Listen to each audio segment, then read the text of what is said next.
Peter, why is the current economic model unsustainable? I look at it in a divide.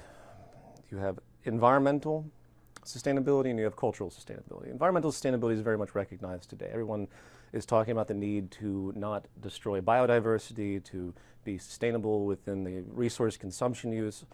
Everyone loves to talk about the necessity for these things, but yet no one seems to break it down to think about what the root cause of all these problems are. There's a recent statistic that was put out, two of them actually, over the course of the past 3 years. One in association with the United Nations that basically they said that after 10 years of trying to stop biodiversity loss, they've had absolutely no success. And I'm going to have this in a lecture I'm giving in a couple of days. They state that the reason that we can't do it is because all the money is going into industrial development and not into preservation. And this is a very red flag type of statement because of course nothing's going to go into preservation. The entire economy is based on consumption. So you have laborers, you have employers, and you have consumers, and they're all consumers. You can take all economic theory and throw it out the window when it comes to this very core understanding and sustainability, because this is all that matters, and I can't reiterate this enough. You have a machine of money that's circulating based on consumption. The faster it goes, that's called economic growth. It slows down, economic growth slows. That means people lose jobs. That means politicians are looked negatively upon. The last thing any government wants to see is economic growth slow, because it means they're going to be held susceptible. So you have all these factors that force economic consumption, which means forces resource consumption. So the entire facade of market capitalism looks at the earth as one big inventory. At its core philosophical foundation, you can't consider a society of this nature and consider it to ever be ecologically sustainable. And that's pretty much all anyone ever needs to know. It's completely unsustainable, and it will persist with all of the degradation that we see. There's another study that was put forward with the University of Washington in association with the UN, and they did an analysis of loss of biodiversity. And when I say loss of biodiversity, I mean loss of life support systems. Not just rainforest depletion, fresh water. It's evolution has taken billions of years to create all these interworking, synergistic, and symbiotic systems on the planet. And we have come in just a number of centuries, mainly 1 century, and we have destroyed and dismantled and messed this stuff up to large degrees, to the extent that we don't even know what the repercussions are going to be in the long run. So with that notion, the United Nations and these other guys came together and said, what is happening with loss of biodiversity and what's happening with consumption? And they calculated that we would need 27 more Earths by 2050 to meet the current rate and trends of demand when we get to be about 9 billion people, I think, by 2050. That's very, very despairing. That's something that everyone should be talking about in sustainability circles. But they're not, because everyone's terrified of addressing market capitalism, because if you talk about the actual system problem, you're going to be labeled very rapidly as something un-American or more worse, anti-freedom, and that's a tangent that I won't go too far on. But it's very unfortunate. Every activist organization out there needs to look at the very root of market capitalism and its predication on scarcity and its necessity for constant consumption if they want to resolve the ecological problems that are at hand right now. Why do you think current activism efforts are failing, and why is reform of the current system not possible? Okay, I'm going to jump back to cultural sustainability as well, but I'll answer that question as well. Activism right now tends to take a localized perspective, as what you would call it, in the sense of systems theory. As human knowledge has evolved, we've become more aware of the fact that we're a part of larger and larger wholes. I mean, this is pretty much common sense, but you look at the core of history, everyone looked at acts of behavioral actions. They looked at any type of causal effect in a localized, reductionist way. And this still holds true with basic classical economics today as far as the way they perceive causality and incentive.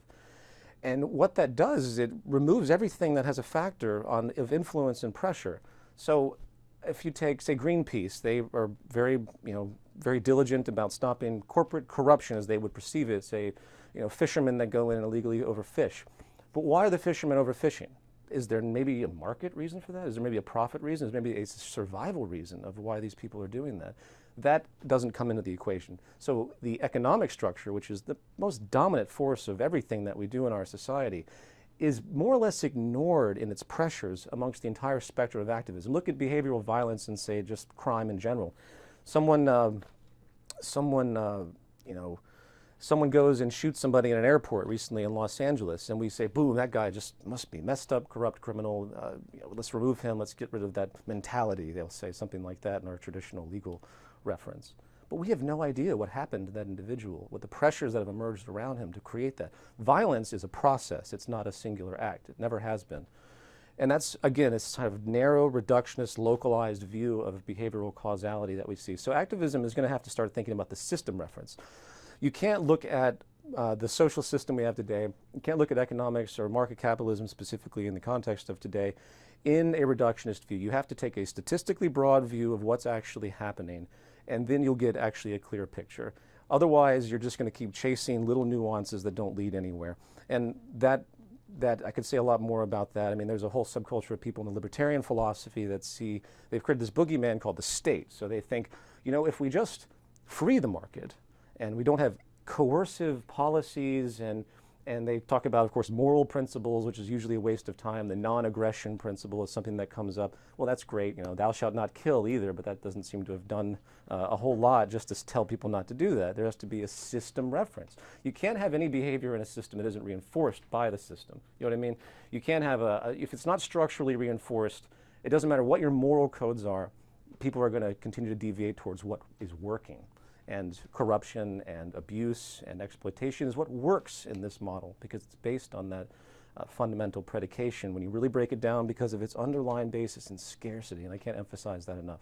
You talk about how the state exists now as merely a tool of the market. Can you break down the historical context of this relationship? Well, let's think about this. Neolithic revolution happened. We were all nomads wandering around with small tribes. And I'm sure there was some kind of regulatory tradition that occurred amongst any type of organized society, but it wasn't until we settled and we started to, you know, take land masses, have land masses near water sources, and we started to build, you know, civilization as we know it with centralized communities. With that, there's an inherent need for protection in a scarcity-driven world. You know, obviously, if you're a small society and you're next to a really nice freshwater pond and you're in a region that doesn't have many of those, other tribes are going to start to run out of water and there's going to be conflict. They might come in and take your stuff, as has, of course, happened over and over again, as, of course, happens right now in the world today as well when it comes to energy resources. But, so you have to have, some type of protection system. So what does that imply? It means that some type of power has to be allocated to some subgroup, some authority, and they are going to be given the right to have certain legislations put in place. They're going to be given the right to have control over others. Then you take the act of commerce, which has been around for thousands of years. This is one of the great failures of thought with free market theory and this sort of libertarian concept and the truncated frame of reference that they have. It's not that the market started with Adam Smith. The market's in its core philosophical basis of specialization and trade and handicraft and barter and using mediums of exchange. That's gone back thousands of years. So we have tons of history to reference about what this type of patterning does to behavior and what it requires in order to regulate it, because when you have a scarcity-driven system of commerce, you're going to have fraud. You're going to have corruption. You're going to have people that are going to, for their own necessity, it's not that they're bad, but they're put into a position of pressure because of their survival, and they're going to do things that aren't necessarily equal. They're not necessarily balanced. They're not necessarily honest, I should say.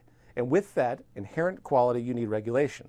So the state was there to say, okay, here's a platform of rules that you're going to have to kind of follow. You know, if this guy pulls this trick over here, this sleight of hand here, he's going to be punished by this policy and you're going to be rewarded this and that. Hence the nature of the legal system. That's the kernel of state regulation. Now, what's the great flaw with all this? In a monetary-driven culture, which is what this has all evolved into, what can money do? It can influence regulation. It can buy state power. It can morph itself directly into the edifice. And that's what the evolution has been. Mercantilism was sort of the reverse of this. Mercantilism was state monopoly-driven stuff, like kings, you know, monarchs. They send out their little pirate ships with protection, and they go and they steal spices and slaves, and they basically control everything from the top. Adam Smith came along and said, no, we don't like that. We're going to reverse the process. So we're going to say the market should be free, which in theory and poetry is great. But what happened? The corporate power, I shouldn't say corporate because that's actually a modern concept, the business concept, the business enterprise, the business acumen comes forward and starts to inch its way back into the governmental apparatus, which it was always there to begin with, but it inches its way in a different form. So it swaps roles, basically. Instead of state control of business, now it's business control of the state. What was the Bush administration? Bush administration was representative power of the oil industry. What is the Obama administration? If you look at his actual active policies, he's representing the banking institution. the state has always been comprised, historically, one direction or another, of the larger order of business powers, because that's what the world's driven by. It's driven by business, right? If you didn't have a focus on economics, then the whole system would dwindle away. You have to keep that pressure going, and therefore you are going to invariably have state and business collusion at all times. So nothing came before the other. It's a natural process of protection, regulation, corruption of that regulation, which in truth, all regulation is corruption one way or another. The entire legal system with the police and everything is there in part to keep the lower classes in a position of control so they don't have the power to take the immense amount of wealth that has been already basically stolen by the upper classes. Now we have 40% of the wealth owned by 1% of the world's population. So you see how this synergy has worked out. So if you want to get rid of the state, you got to get rid of the source of it, which is basically scarcity. And then basically if you want to get rid of scarcity in this modern world, you got to get rid of the market, because the market needs scarcity. And I describe this from a standpoint of post-scarcity, meaning I am aware of the statistics and the trends that we have now, that we can create a new social model, highly participatory, not central planning, not dictatorial, where you can create a new apparatus for social interfacing in commerce and exchange, not exchange per se, but in the creation of ideas and creating facilities to initiate ideas and bring goods into service and everything else without the use of money, and hence creating interest in abundance and post-scarcity. In other words, if you want to get rid of the state and this power consolidation process, you have to get rid of the market at this stage. Well, what's the train of thought that humanity needs to have to get on board with the social model that you propose? That's a long one. Basically, it's sort of what I just said. The term I like to use, coined by a great thinker of the 20th century, R. Buckminster Fuller, who did an enormous amount of research numerically on what could be done to create a post-scarcity world where you can take care of all of humanity. He coined the phrase ephemeralization, which is equivalent to what a lot of people in the technology community call Moore's Law, or this exponential increase in information technology. And information technology basically just translates into applied technology in whatever purpose. It means doing much more with less and less, and that's been the trend in every major industrial medium. Look at a satellite. A satellite is made of very lightweight, very actually non-rare materials, silicone and the like, and it might be complex in its design, it might be difficult to make to a certain effect, not as much anymore with mechanization, but this tiny little satellite floats through space and has so much more power than anything we could ever do with big arduous gauge copper wire, moving it around, trying to engage communication like that. So much more versatility, much less resources. The first computer was like tons. It filled up an entire room. I think it took an enormous amount of power per cycle. Now and it cost millions of dollars. Now our cell phone has chips in it that are more powerful, many times more powerful than this initial computer.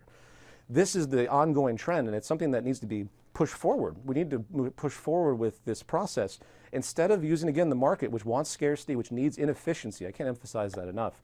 People say, well, the market, if let's set free, for example, as a hypothetical, will create this type of abundance. No, it won't.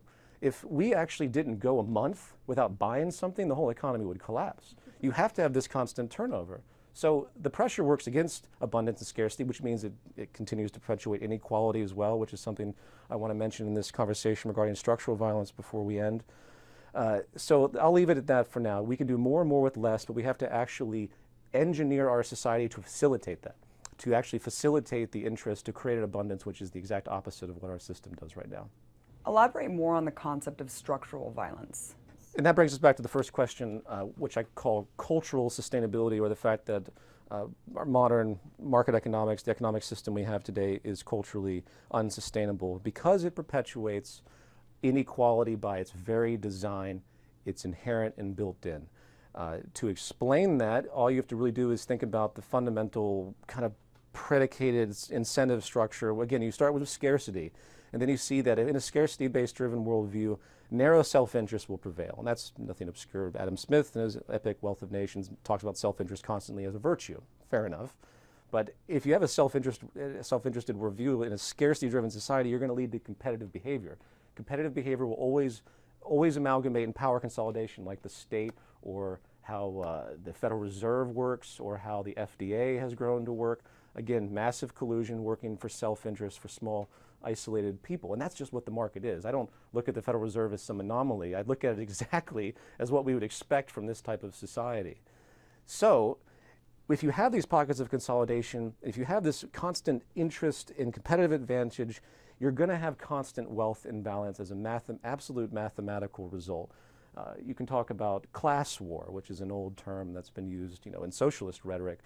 In fact, the entire socialist outcry for the past couple of 100 years that led to the Bolshevik Revolution was basically entirely based on this class war awareness. So those that deny that today, which there are people, believe me, that deny that class war even exists. They think that all trade is voluntary. They think that there's no exploitation because everyone makes their own decisions in this hyper-reductionist free will notion, which is another tangent that I could go on when I get to structural violence. In fact, I should probably just jump into that right now. I think I've drilled in the fact that the system creates inequality.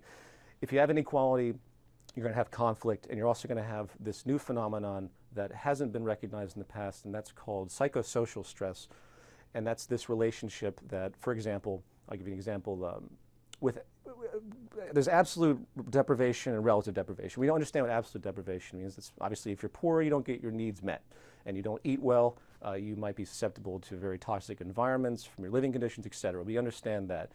Relative deprivation is actually much more insidious because it has to do with our social nature and the way we perceive ourselves in the social hierarchy. We are deeply social organisms. It's built right into our evolutionary psychology. And when we see other people that are doing better or have a higher class status, which is exactly what the economy creates with this wealth division that's inherent, it messes us up. It messes us up really badly. And this has been proven through a number of social research analysis and public health for the past, I'd say, 50 years. It's fairly new, though.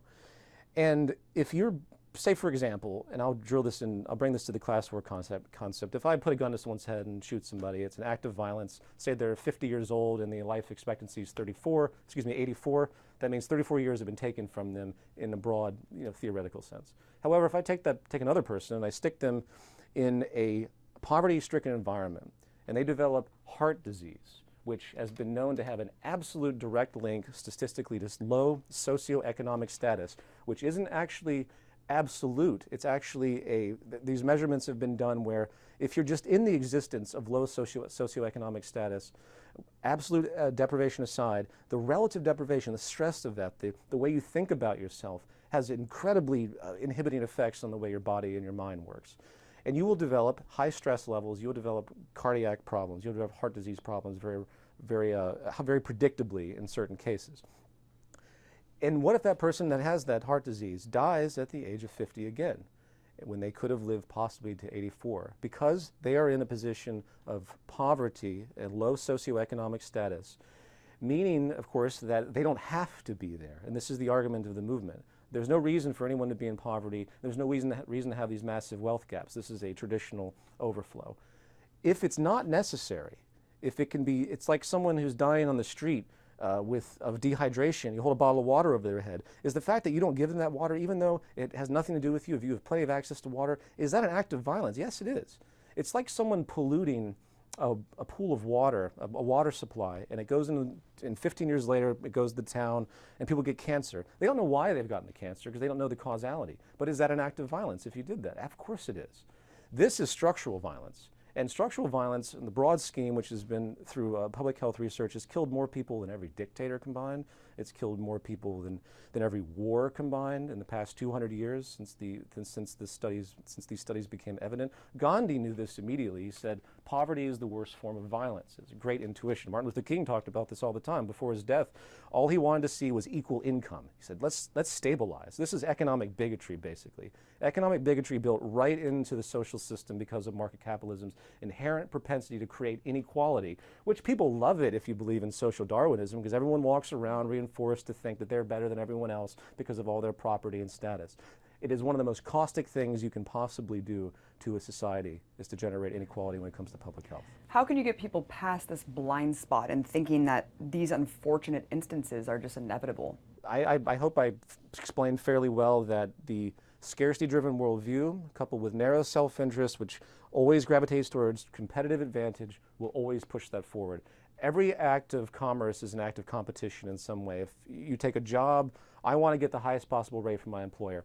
He wants to get the lowest possible rate. I'm just, I'm just something else that he has to buy. If I engage in commerce, I want to pay, and that's why negotiation exists. The very term negotiation implies a type of conflict and warfare to get the lowest price for something that you want to buy. This kernel seed mentality of market competition is what has no equilibrium. It can't, because in part, you will always lead to power consolidations and advantage, as with the state or mafia. That's probably the best word that I would use to describe what happens in this system. And again, I don't look at the mafia as something that is an amoral anomaly of this. I say that is exactly just a variation of everything that's happening. It only happens to exist outside of what we consider to be the frame of this playing field. If you look at I'll say it this way. If you look at microeconomic theory, like John Nash and the Nash equilibrium and all these guys that came forward in the 20th century that really investigated capitalism, they will use only one theory for their perspective. It's called game theory. And game theory is just that. If you're looking in a competitive environment, you're playing poker. You are going to win and some are going to lose. And within that climate, you can't have social equality. You can't have any type of equality, actually. Talk about where the Zeitgeist movement is going from here and what the new book is all about. Sure. This text, The Zeitgeist Movement Defined, is going to be freely available. It should be out by the 1st of the year. It will be sold in print form at cost. We're only doing that for people to download it, put it on a tablet, of course, not waste trees. But most people still prefer to have a physical text. So it'll be on demand. And it's a nonprofit text written basically by the whole movement through a whole assessment of data. And the lecture team and myself have been compiling this for some time.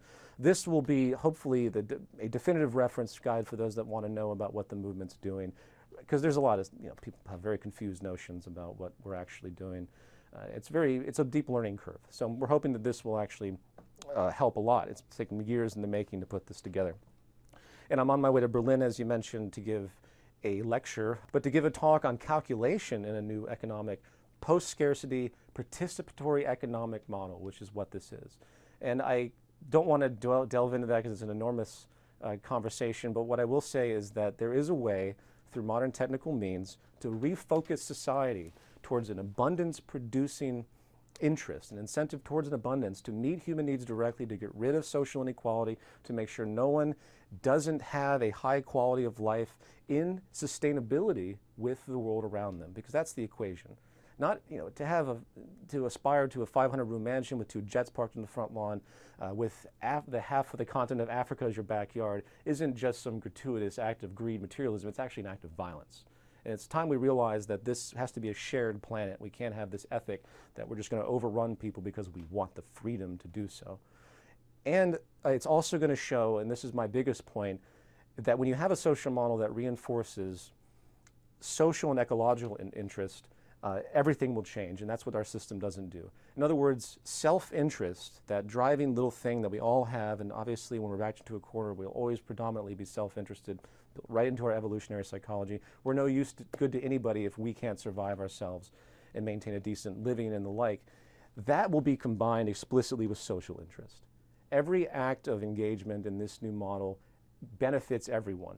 And the beauty of it, and also, it takes the environment into direct account explicitly. And the beauty of that awareness is it really embodies a new incentive structure that can facilitate true cultural and environmental sustainability and actually generate a steady state relationship with the environment while also eliminating the caustic and destabilizing inequality that is continuing right now. It's a shock that we haven't had a nuclear war on this planet.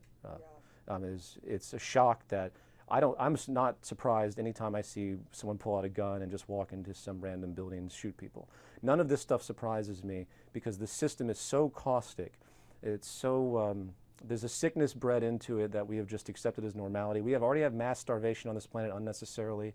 So I could ramble on a lot of stuff about that, but I think that's a good, Well, people also think of the seizure of private property as a form of violence. So what do you think it's going to take for people to realize that this is completely unsustainable? Do you think that they need to be backed into a corner thinking that the world was going to end otherwise? Well, I don't agree with the idea that we need some massive collapse. I think that awareness can work showing what's happening now and predicting the trends. I know a lot of people out there are like, well, we'll do this when there's a big collapse. Well, there's never going to be, people think that way, there's never going to be some epic collapse that's final. There's always just going to be reduced high lifestyle pockets of the planet. It's just going to keep reducing. Population's going to grow, mass starvation will continue as it does right now, and it's just going to get smaller and smaller while more and more people die. And it's going to become more and more accepted. Again, just like we accept 1 billion people basically in starvation on this planet right now, we just accept it, and most people just accept it. It's not like there's a huge outcry over it in truth. I mean, humanitarian stuff is out there, but no one really thinks about this on a day-to-day basis. Though if you told people that we have mass starvation on the planet, they might think twice because they never think about it that way. That will just increase. So an educational prerogative is imperative, and I do believe that once enough media is put out there, enough programs are put out there, such as the Global Redesign Institute concept that I've talked with you about before, which is a digital interface that will work to redesign the planet in a macroeconomic way to show how new efficiency arrangements, can be made to alleviate so many footprint pressures and to create a very fluid social organization. No more sitting in traffic, all the things that plague us on a daily basis that, again, we just accept as normality, to create true social sustainability and true ecological sustainability on that level. That project, coupled with programming projects to show how we will actually calculate society, which again is what I'm going to talk about in Berlin. I'm going to present an algorithm, a macroeconomic algorithm that goes through the sustainability protocols. And you can basically calculate, it's not that's not too technical for people to understand. A program is nothing more than a set of instructions. And what we need to do is create an industrial system where we feed into it our interests. And this isn't science fiction, by the way. This is very easy to do. And then it does an evaluation of them based on efficiency protocols, which are tangibly, technically easy to just arrive at, and sustainability protocols. And once you do that, you have a filtration system that's monitoring the behavior of the society. It removes that opinion from society to a certain effect. Again, that's a larger conversation, but no one's going to just take people's property. No one, either people decide to do this or they don't. I'm not advocating that anyone push someone over and demand this society. I do think it will be a natural gravitation. I do think that when the poor, the 99%, as Occupy would say, realize this possibility, the game's basically over. Because the 99% way outnumber the 1%. And those that have this hyper mentality for private property and their basic elitism that's reinforced by wealth and class division, they're going to realize eventually, I think, especially with the ecological problems on the horizon, that that type of value system isn't going to work. Thanks so much for sitting down with me, Peter. It's always amazing to talk to you. Oh, thank you, Abby, for your time, and you're a beacon of hope with your show. It's one of the best shows on TV, and I hope it stays there.